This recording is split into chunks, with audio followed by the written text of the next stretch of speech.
up your favorite social media app.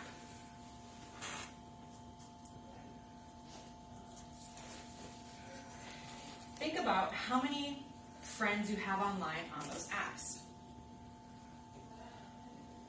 Think about the level of friendship you have with them. How deep is it? How often do you talk to these people?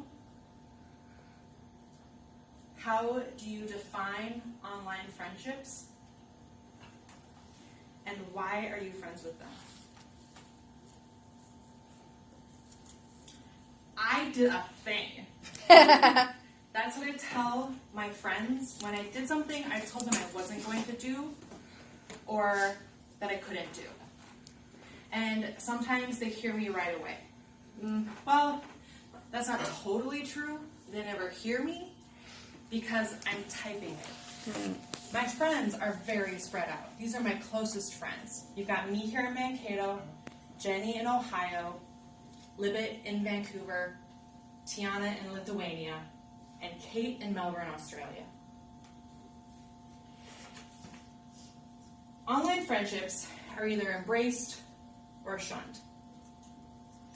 This person believes that online friendships have no value, that they're not real, that you can't get support from these people, and that if things get difficult, you won't work on it, but you'll just block them or ignore them. So I created and distributed an anonymous survey on Twitter, had them fill it out. I got 49 people to respond, and I was a little surprised.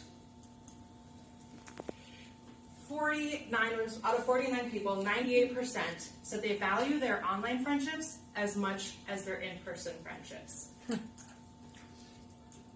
96% of them said that they go to their online friends as much as their in-person friends for personal problems. And 43% of the people said they don't deal with conflict the same online as in person. 57 said they don't. Because what they do is they can take time to reflect on an issue and respond calmly and thoughtfully. I know one person who answered who is an agoraphobe. They cannot go out of their home. Therefore, they're not making friendships outside of the home. So what they can do is go online and meet people and have friends.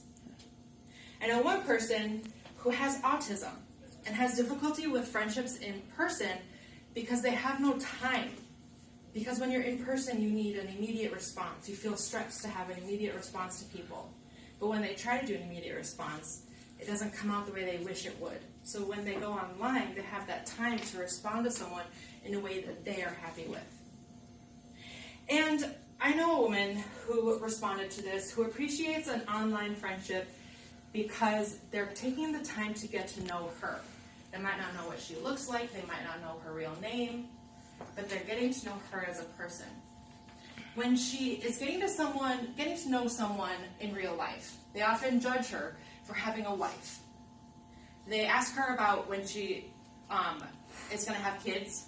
They ask her all these social questions that we're taught to ask women. Mm-hmm. But her online friends are getting to know her interests. They're getting to know her values. They're not asking her these social questions. And then it's not like she hides her wife, but she feels that these people aren't judging her for being married to a woman because they already know her. It's not something that defines her. It's just a part of her life. Do you remember my friend Tiana that I talked about who lives in Lithuania? We actually met in 2009 in Washington, D.C. We both lived there for 10 months, but we didn't really connect. We were at different parts of our lives, and we had no reason to.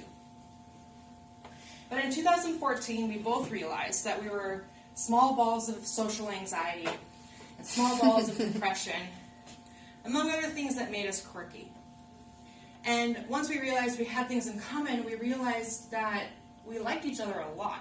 And so on Facebook and Messenger, our friendship grew. And so even though she was in Zimbabwe and I was in Jamaica, I was making this friend that I was growing to love. And through her, on Twitter, on Facebook, on other interest websites, I got to know other people.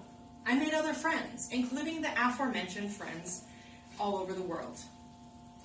It was because of her that I have so many friends online and that my life is richer than it was before. We even have matching tattoos. She came to Minnesota because our birthdays are very close. She celebrated her birthday with mine, and we went, and the two of us have our nerd tattoos. And then she and other friends have the similar tattoo on the wrist. It's a thing we do. We call it the bestie tattoos. I love these women and would do anything in my power for them. So, remember that social media connects people in real ways. And if it's not your thing, then fine. But please stop judging people who make friendships online. Please know that they are real and that they are successful friendships. Accept people meeting people online. We already accept that people are meeting their new partners online, so why don't we accept that they make friendships online? Friendships can be real and positive, and please don't judge people by their username, because for all you know, they could become one of your best friends. Thank you.